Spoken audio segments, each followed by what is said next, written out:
Voice of democracy আজকে প্রথম জন্মবার্ষিকী।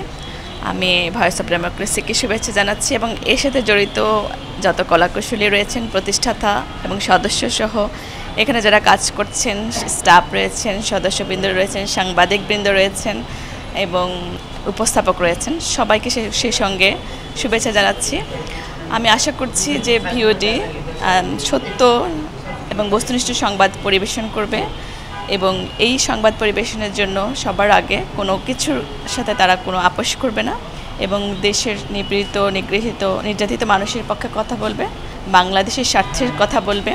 আর এই বিষয়গুলোর সাথে কোনো দুর্নীতির বিরুদ্ধে, দুর্নীতি অভিযোগের যদি তদন্ত কিংবা কোনো কিছু আসে, সেই জায়গায় যেন তারা কখনো মাথা নত না করে, মাথা বিক্রি না করে, এই আশাবাদ ব্যক্ত করছি।